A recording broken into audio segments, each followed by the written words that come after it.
शिव तत्व की प्राप्ति हो, भगवान शंकर की विरल भक्ति हो,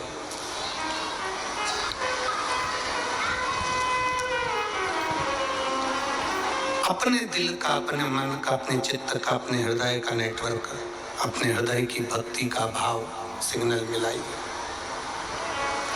शिव मंदिर में जाओ, भगवान शंकर के मंदिर में एक लोटा जल चढ़ाने के लिए जाओ, शंकर जी की भक्ति करने के लिए जाओ। वहां जितनी देर बैठो उतनी देर अपने दिल का सिग्नल मिलाओ। श्री शिवाय नमस्तुभ्यम कहते कहते अपने मन के भाव भगवान शंकर से कहो।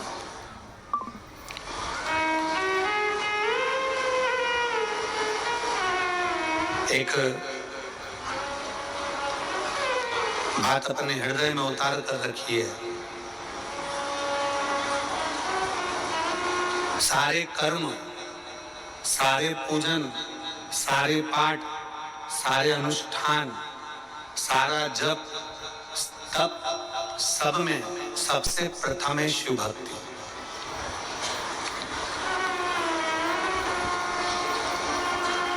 आपके पास में कितना धन है,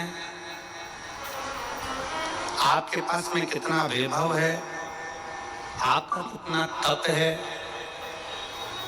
आपके पास में योग है, साधना है, गाड़ी है, बंगला है, सब कुछ है, आप सुंदर भी हैं, आपके पास में वैभव भी है, आपके पास में तप भी है, आपके पास में साधना भी है, आपके पास में सब कुछ है,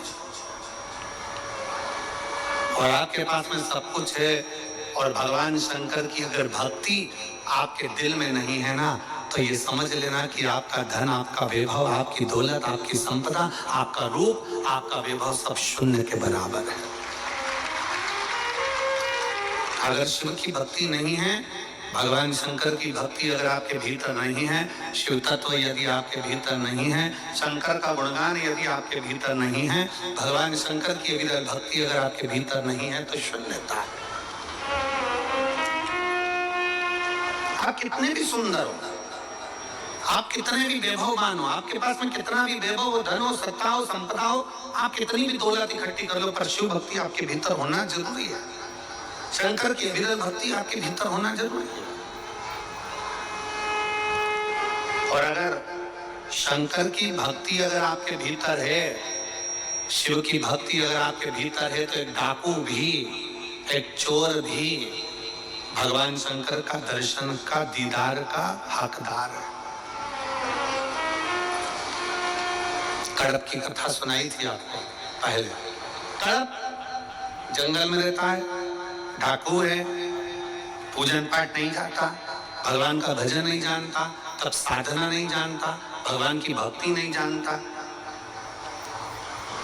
उसने एक पंडित जी को पूजन करते मंदिर में देख लिया, शंकर जी के शिवलिंग की आराधना करते देख ली। उसके पास में पानी चढ़ाने के लिए लोटा नहीं था, मुंह में पानी भर लेता था। उसको पत्ती फूल मालूम नहीं थी, कुछ फूल पत्तियां वो पेड़ों से तोड़ लेता था और कुछ जीवों को मार कर भोग लगाने के लिए मांस ही मंदिर में ले जाता था। भगवान शंकर के सम्मुख नहीं जानता वो, फिर भी मेरे शंकर उसके सामने प्रकट हो जाते हैं, मेरे शिव उसके साक्षी में आ जाते हैं, मेरे शंकर उसके सामने आ जाते हैं। भक्ति है उसका, विश्वास है उसकी, दृढ़ता है उसकी। अविरल भक्ति, विश्वास, दृढ़ता शिव के करीब में लेकर जाते हैं, शंकर के करीब में।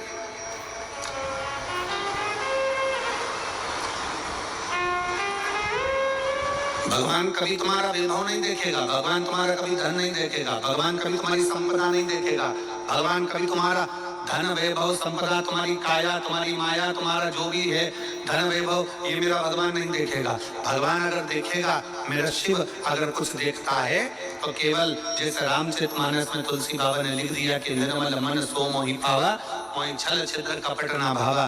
भगवान अगर देखता है तो केवल तुम्हारा निर्मल स्वभाव, निर्मल चित्त, निर्मल मन देखता है कि तुम्हारा दिल क्या कह रहा है।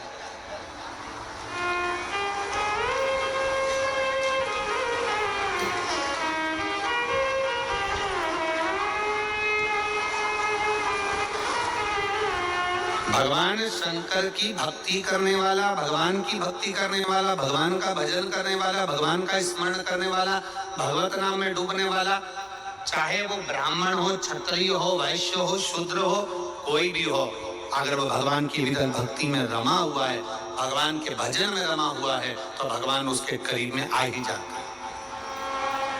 क्या था मां कर्मा के पास में?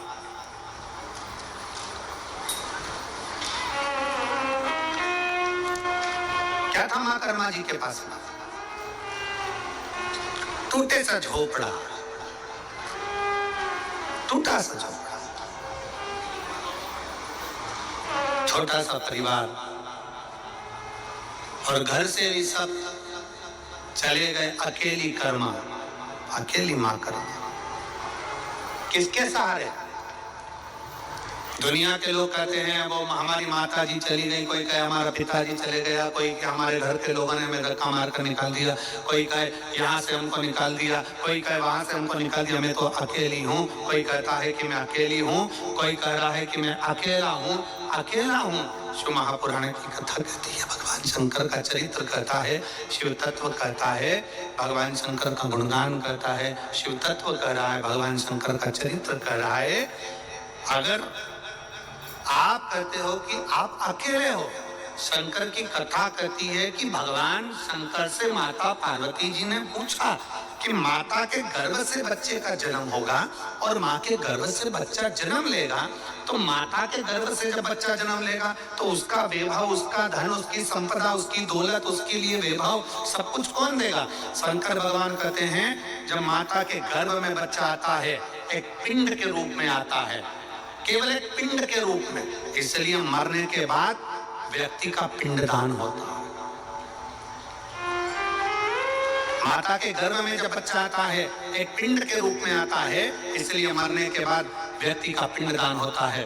माता के गर्भ में जब बच्चा पिंड के रूप में रहता है तो वो मेरा ही एक स्मरण करता है। जैसे पानी में बुलबुला आया और उस बुलबुले में एक बिंदु नजर आता है, वो मैं शिव हूँ, उसी तरह पिंड में भी शिव है और आखिरी तक पिंडदान तक भी शिव रहता है।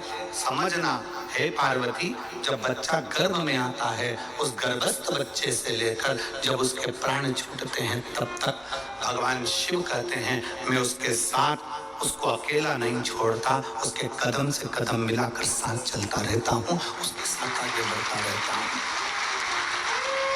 वो अकेला नहीं है पार्वती, मैं उसके साथ हूँ। वो मेरे हर पल, हर घड़ी, हर क्षण मैं उसका साथ देता हूँ।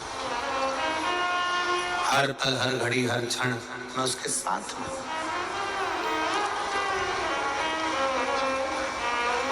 लोग अपनी किस्मत का रोना रोते हैं। हे भगवान, तूने मेरी किस्मत कैसी बनाई। दुकान नहीं चले तो लोग कहने लगे हे भगवान, तूने मेरी किस्मत कैसी बनाई।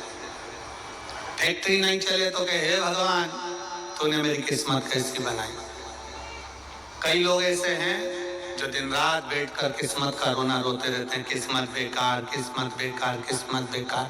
शिव महापुराण की कथा कहती है, भगवान शंकर का चरित्र कहता है, शिव महापुराण की कथा कहती है कि भगवान को धन्यवाद दो, किस्मत को मत रोइए। भगवान को धन्यवाद दीजिए कि तेरी बड़ी करुणा हुई जो तूने मुझे मनुष्य बनाकर पैदा कर दिया, इंसान का शरीर दे दिया। किस्मत वाला, किस्मत वाला, तूने मुझे मनुष्य बनाकर पैदा करा, किस्मत वाला हूं। तुझे मुझे मानव का शरीर दिया, किस्मत वाला हूं।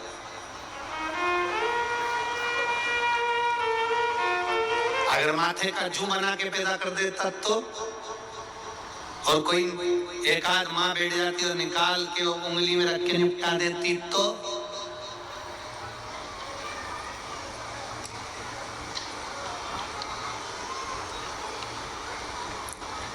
वो धान में पड़ जाए, चावल में घुन पड़ जाता, घुन घुन बना देता तो, चींटी, इल्ली, कीट, पतंगा कुछ बनाकर पैदा कर देता तो।